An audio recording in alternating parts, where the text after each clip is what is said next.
Last వీడియోలో మనం William Carey గారి జీవిత చరిత్ర పార్ట్ 10 విన్నాం.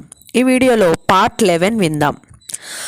సంస్కృతం భారతదేశపు భాషల్లోకి బైబిల్ను అనువదించడంలో ఎంతో సహాయపడగలదని ఒక నిధిలాగా నేను భావిస్తూ ఉన్నాను అని అతడు విలియం కేరీ గారు పండితులతో చెప్పేవాడు. దినాజ్పూర్ పట్టణం నుండి ఇగ్నేషియస్ ఫెర్నాండెజ్ అనే ఒక క్రొత్త స్నేహితుడు తనకు కొవ్వొత్తులను బహుమానంగా పంపడంతో విలియం ఇప్పుడు రాత్రిపూట చదవడం సులభతరమైంది. ఆ వ్యక్తి పుట్టుకతో ఒక పోర్చుగీస్ వాడు. అతడు ఒక కొవ్వొత్తుల కర్మాగారానికి యజమాని. ఎప్పుడూ ఉత్సాహంతో ఉరకలు వేసే థామస్ ఆ వ్యక్తిని క్రైస్తవ్యంలోనికి నడిపించాడు. విలియం పని గురించి ఫెర్నాండెస్ తెలుసుకున్నప్పుడు ఎక్కువ కాంతినిచ్చే కొవ్వొత్తులను, కొన్ని పుస్తకాలను కొనడానికి కొంత డబ్బును అతడు విలియంకు పంపించాడు. కొవ్వొత్తులు ఉండడంతో ఇప్పుడు విలియం రాత్రిళ్ళు ఆవాలు నూనె దీపాలతో వచ్చే మసక వెలుతురుతో కష్టపడ్డం తప్పింది. సహాయం ఎక్కడి నుండి వస్తుందో తెలియదు. విలియం ఆశ్చర్యంతో అన్నాడు, అయితే అందుకు సూత్రధారి దేవుడే. అక్టోబర్ నెలలో ఒకరోజు ఒక ఇంగ్లీష్ వ్యక్తి ముద్నాబట్టికి వచ్చాడు. అతడు విలియంకు సహాయపడ్డానికి వచ్చిన జాన్ ఫౌంటైన్. విలియంకు అతని గురించి తెలియదు. అతని రాకను గురించి మిషన్ సొసైటీ విలియంకు వ్రాసిన ఉత్తరం అందకమునిపే ఫాంటైన్ వచ్చేశాడు. అతడు ఒక బాప్టిస్ట్ అయినప్పటికీ విలియం లాగానే లండన్లోని మధ్య ప్రాంతం వాడు. అతడు సంగీతాన్ని బాగా ఇష్టపడేవాడు. విలియం పనిలో అతనికి సహాయం చేయడానికి అతడు ఎంతో ఆసక్తితో ఎదురుచూస్తూ ఉన్నాడు. ఫౌంటైన్ 2 పర్లంగుల దూరంలోనున్న ఒక బంగ్లాలో ఉండబడ్డాడు. స్నానం చేయడంలో పరవశించే ఫౌంటైన్ ఇప్పుడు విలియంను కూడా ప్రతి ఉదయం తనతో పాటు తంగన్ నదికి తీసుకువెళ్తూ ఉన్నాడు. డాలీ బాధ ఎప్పుడు తనకుంటుందో కాబట్టి విలియం అన్ని రకాల అనుభూతులను మర్చిపోయాడు. 1797 వసంతకాల ప్రారంభంలో ఆండ్రూ పుల్లర్కు రాసిన ఒక ఉత్తరంలో అతడిలా విలపించాడు, నా కుటుంబ శ్రమలు కొనసాగుతూ రోజురోజుకి ఇంకా అధికమవుతూ ఉన్నాయి. గతంలో నాపై కొన్ని హత్యా ప్రయత్నాలు జరిగాయి, కానీ ఇప్పుడు అలాంటివేం జరగడం లేదు. దేవుడు తన కృపతో నన్ను కాపాడుతూ తన సేవలో నేను ముందుకు సాగేందుకు నన్ను బలపరుస్తూ ఉన్నాడు. నా పిల్లల ముందు అసభ్యకరంగానూ కోపోద్రేకంతోనూ మాట్లాడబడే మాటలు వారు నన్ను ద్వేషించేందుకు దారితీస్తాయేమోనన్న తలంపు నన్ను కృంగదీస్తూ ఉంది. విన్న మాటల్ని వారు ఏమాత్రం నమ్మకపోవడం వాస్తవమైనప్పటికీ ఒక రకమైన క్రూరత్వం మరియు అనాగరికత వారి మనస్సుల్లో నాటుకుపోతుందన్న విషయం నన్ను వేదనకు గురి చేస్తూ ఉంది. విలియం తన ఉత్తరంలో నమ్రతతో చెప్పిన విధంగా అతని బహిరంగ సేవ అభివృద్ధి చెందసాగింది. భారతీయ భాషల్లోకి తాను అనువదించే బైబిల్లో ఏమాత్రం తప్పులున్నా అది ఎంతటి అనర్థాలకు దారితీస్తుందో విలియంకు బాగా తెలుసు. దేవుణ్ణి ధ్యానించి తాను అనువదించే పుస్తకాల్లో ఏమాత్రం తప్పులు దొరలకుండా అతడెంతో శ్రద్ధతోనూ జాగ్రత్తతోనూ అనువదిస్తూ ఉన్నాడు. తాను బెంగాలీలోకి అనువదించిన బైబిల్ను తన పండితులతో కలిసి అతడు క్షుణ్ణంగా పరీక్షించాడు. విలియం రాసే పద్ధతిని, వ్యాకరణాన్ని అతని వద్ద పనిచేసే పండితుడు సరిచూసేవాడు. ఆ పండితుడు అనువాదాన్ని చదివి దాని భావాన్ని విలియంకు వివరించేవాడు. ఈ విధంగా తన అనువాదం సరిగ్గా ఉందో లేదో విలియం పరీక్షించేవాడు. 1797 వసంతకాలానికల్లా థామస్ అనువదించిన మత్తయి సువార్త, మార్కు సువార్త, లూకా సువార్త మరియు యాకోబు పత్రికలను సరిచూసి నూతన నిబంధనలోని మిగిలిన భాగాల్ని విలియం అనువదించాడు. క్రొత్త నిబంధన మొత్తం బెంగాలీలో తయారైందా? ఎంత ఘన విజయం! జార్జ్ వుడ్ని మతిపోయిన వాడిలా అన్నాడు. కానీ అది ఇంకా ముద్రించబడలేదు. విలియం బాధగా అన్నాడు, ముద్రణకు చాలా ఖర్చు అవుతుంది. ఇండియాలో ముద్రించడానికి అక్షరాలు దొరకవు. ఇంగ్లాండ్లో అక్షరాలను తయారు చేసేవారు బెంగాలీ అక్షరాలను తయారు చేయరు. ఇంగ్లాండ్ నుండి అక్షరాలను తయారు చేయించడానికి ఒక ముద్రణా యంత్రాన్ని కొనుగోలు చేయడానికి కొన్ని వేల ప్రతులు ముద్రించడానికి కొన్ని వేల ఇంగ్లీష్ పౌండ్లు ఖర్చు అవుతాయి. ఈ పనులన్నీ కొంతకాలం ప్రక్కన పెట్టి నీలిమందు పను మొదలయ్యే లోపు నీవు కాస్త విశ్రాంతి తీసుకోవాల్సి ఉంటుంది. విశ్రాంతి తీసుకునేంత సమయం ఇప్పుడు నాకు ఎక్కడుంది? కానీ ఉడ్నీ బలవంతంతో థామస్తో కలిసి విలియం రెండవ మారు భూటాన్కు వెళ్ళాడు. థామస్ కూడా కొంత విశ్రాంతి అవసరమని విలియం గ్రహించాడు. అతన్ని అంత నిరుత్సాహంగా విలియం ఎప్పుడూ చూడలేదు. తానిప్పుడు కలకత్తాకు తిరిగి వెళ్ళి తన వైద్య వృత్తిని కొనసాగించే ఆలోచనలో ఉన్నానని అతడు విలియంతో చెప్పాడు.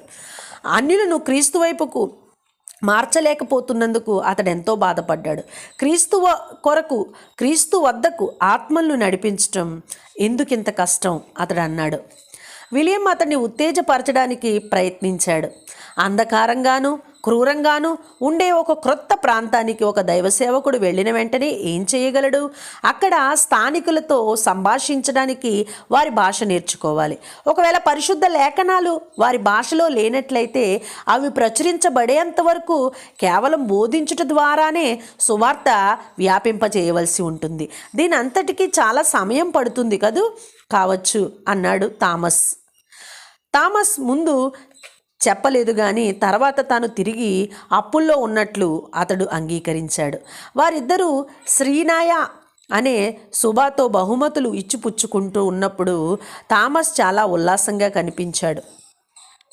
వారు ఆ సూబాకు ఒక దిక్సూచిని ఒక అద్దాన్ని బహుమతిగా ఇచ్చారు. అందుకు బదులు అతడు ఖడ్గాల్ని, డాళ్లను, శిరస్త్రాణాలను, అల్లిక వస్త్రాన్ని వారికి ఇచ్చాడు.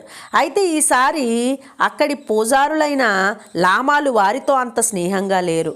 సూబాతో వారు మిషనరీ గురించి చర్చించటం లామాలు విన్నారు. ఈ బయటి వాళ్లను తమ సూబాను అనుకరించకుండా ఉండడం వారు గమనించారు. చివరికి వారి ప్రధాన పూజారి ఇక ఏమాత్రం సహించలేకపోయాడు. అతడు థామస్ విలియములను వారి ఆచారాలను గురించి ఎంతో కోపంగా అడగడంతో సూబా పూజారిని పంపివేయవలసి వచ్చింది. ఈ ఇద్దరు వ్యక్తులు భూటాన్లో మిషన్ ప్రారంభించే విషయమై జార్జ్ వుడ్నీతో చర్చ. కొత్త నిబంధనను బెంగాలీలో ముద్రింపజేయడం ఎలాగన్నదే మనకున్న పెద్ద ప్రశ్న. అతడు జాన్ ఫౌంటైన్తో అన్నాడు.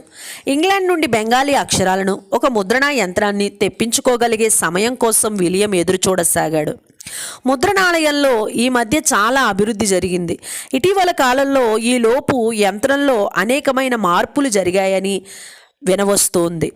సిద్ధం చేయబడిన అచ్చుల్ని కాగితానికి ఒత్తి ముద్రించేందుకు క్రొత్త పరికరాలను ముద్రణా యంత్రానికి అమర్చినట్లు విలియం విన్నాడు. ఆ క్రొత్త పరికరాలను విలియం కొనగలడని కాదు కానీ వాటి వల్ల పాత ముద్రణా యంత్రాలు తనకు తక్కువ ధరకు దొరకవచ్చునని అతడు ఆశిస్తూ ఉన్నాడు. ఇంగ్లాండ్ నుండి ఒక మంచి ముద్రణా యంత్రాన్ని నేను తెప్పించగలిగితే ఎంత బాగుండు. లండన్లోని జాన్ బాస్కర్ విల్లే ద్వారా రూపొందించబడిన ముద్రణా యంత్రాన్ని గురించి ఆలోచిస్తూ అన్నాడు విలియం. చాలా ముద్రణా యంత్రాలు చేతితో సిద్ధం చేయబడిన అచ్చుల్ని ఒక పూటలో కాకుండా 2 పూటల్లో ఇప్పుడు ముద్రించగలుగుతూ ఉన్నాయి. అక్షరాలకు సిరాను కూడా యంత్రమే అందిస్తోంది. ముద్రణా యంత్రం త్వరగా నడిచేందుకు స్ప్రింగులు ఏర్పాటు చేయబడి ఉన్నాయి. ఒక మంచి ముద్రణా యంత్రం గంటకు 200 కాగితాలను ముద్రించగలదు. ఆ లెక్కను ఒక క్రొత్త నిబంధనను ముద్రించడానికి ఎన్ని రోజులు పట్టొచ్చు? నేను దాని గురించి ఆలోచించడం మానేయాలి. విలియం తనలో తాను అనుకున్నాడు. హిందీ భాషలో ప్రావీణ్యత సంపాదించడాన్ని, పాత నిబంధనను బెంగాలీలో తర్జుమా చేయడాన్ని అది ఆటంకపరుస్తూ ఉంది. ఎప్పటిలాగానే డాలీ గురించి అతడు ఆలోచించసాగాడు. ఆమెలో ఏ మార్పు రాలేదు. ఆమెను నిర్బంధించాలన్న ఆలోచన అతనికి లేకపోయినప్పటికీ ఆమె పరిస్థితి ఆమెను నిర్బంధించేలా చేస్తుంది. ఆమె తన గదిలో బంధింపబడినదై ఉదయం నుండి రాత్రి వరకు కేకలేస్తూ అరుస్తూనే ఉంటుంది. ఒకవేళ ఆమె రాత్రుళ్ళు అలా చేస్తే పరిస్థితి ఎలా ఉంటుంది? అప్పుడు తనకు నిద్ర ఎలా? ఒకవేళ ఆమె తన గదిలోంచి తప్పించుకుంటే ఏం జరుగుతుంది? ఆమె ఇప్పటికే తనపై చాలాసార్లు దాడి చేసింది. ఆమె ప్రభావం పిల్లలపై పనిచేస్తుందేమోనని అతడు చింతించసాగాడు. డాలీ విలియం కేరీ గారి భార్య అనారోగ్యంతో బాధపడుతూ ఉండేది. డిసెంబర్ మాసంలో ఒకరోజు జార్జ్ వుడ్ని విలియం వద్దకు పరిగెత్తుకుంటూ వచ్చాడు. కలకత్తాలో బెంగాలీ అక్షరాలను తయారు చేస్తున్నారని నేను ఇప్పుడు విన్నాను. అవునా? విలియం ఆసక్తిగా అడిగాడు. అవును, ఇండియాలోని అన్ని భాషల్లో వారు అక్షరాలన్నీ అచ్చులు వేస్తూ తయారు చేస్తున్నారట. దేవుని కార్యానికి విలియం ఆశ్చర్యపడసాగాడు. ఇప్పుడు మనం ఒక పాత ముద్రణ యంత్రాంగం కొనేందుకు ప్రయత్నించాలి. అవును, వుడ్నీ అన్నాడు. విలియం ఈ విషయమై ప్రయత్నించసాగాడు. ఇంగ్లాండ్ నుండి అతనికి క్రమంగా ఉత్తరాలు రాసేవారు చాలామంది ఉన్నారు. అతడిని విషయాలను అందరితో నిర్మోహమాటంగా పంచుకుంటూ ఉంటాడు. ఆండ్రూ పుల్లర్ వద్దను అతని సహోదరులిద్దరి వద్దను అతడింకా నిర్మోహమాటంగా ఉంటాడు. తన తండ్రి సహోదరుడు వేరే ఇతరుల వద్ద తాను కొంత జాగ్రత్తగా ఉంటాడు. 1798లో జనవరిలో పాలీకి ఆమె సంరక్షణ బాధ్యతలను చూసుకుంటున్న యాన్కు విలియం ఇలా రాశాడు. దయనీయమైన పరిస్థితుల్లో ఉన్న డాలీ మతిస్థిమితం లేకుండా ఉంటూ కుటుంబమంతటికి మతిస్థిమితం లేకుండా చేస్తోంది. అయితే దేవుడు మమ్మల్ని ధైర్యపరుస్తూ ఉన్నాడు. విలియం కేరీ గారి భార్య మతిస్థిమితం లేనిదిగా ఉన్నప్పుడు దేవుడు కేరీ గారిని ఎంతో బలపరిచాడని ధైర్యపరిచాడని ఆయన చెప్తూ ఉండేవారు. 1798 విలియంకు చాలా నష్టాన్ని తీసుకొచ్చింది. జూలై మాసంలో ఒకరోజు అతడు తమ 400 చదరపు మైళ్ళ పంట పొలాల్లోని వరి, ఇండిగో పంటలు సంతృప్తికరంగా పండటం చూసి సంతోషించాడు. 10 రోజుల తర్వాత ఆ పంటంతా 20 అడుగుల లోతున నదీ జలాల్లో మునిగిపోయింది. ఈ పంటంతా పూర్తిగా నాశనమైపోయింది. జార్జ్ వుడ్నీతో అన్నాడు. థామస్ లాగా నేను కూడా ఈ ఇండిగో మొక్కల్ని పెంచటం మానేయాలి అతడు అన్నాడు. ఈస్ట్ ఇండియా కంపెనీ లాభాలను ఆశిస్తుంది కానీ సంజాయిషీలను కాదు. విలియం నిర్ఘాంతపోయాడు. ఉత్తరం వైపు నేల ఎత్తుగా ఉంది. నదీ జలాలు అందులో ప్రవహించే అవకాశం కూడా లేదు. నీవు ఉత్తరం వైపున పంట వేసి ప్రయత్నించాలనుకుంటే నీకు నేను డబ్బులు ఇస్తాను. వుడ్నీ హఠాత్తుగా చిరునవ్వు నవ్వుతూ అన్నాడు. విలియం, నేను ఈ సమయంలో చాలా కృంగిపోయాను. అన్నట్టు నీకు చెప్పడం మరిచాను. కలకత్తాలో ఒక ముద్రణా యంత్రం చూశాను. ముద్రణా యంత్రమా? విలియం ఎంతో సంతోషించాడు. అయితే దాని ధర అడగడానికి అతడు జంకాడు. దాని ధర ఎంతని నీవు ఆలోచించకు, వుడ్నీ అన్నాడు. నేను నీకు దాన్ని బహుమతిగా ఇస్తూ ఉన్నాను అని వుడ్నీ విలియం కేరీ గారితో చెప్పాడు. నీ మేలు నేను ఎన్నటికీ మర్చిపోలేను. సెప్టెంబర్ మాసానికల్లా ముద్రణా యంత్రానికి సంబంధించిన పరికరాలు, అచ్చులు పడవలో వచ్చాయి. విలియం, జాన్ ఫౌంటైన్లు వెంటనే దాన్ని బిగించారు.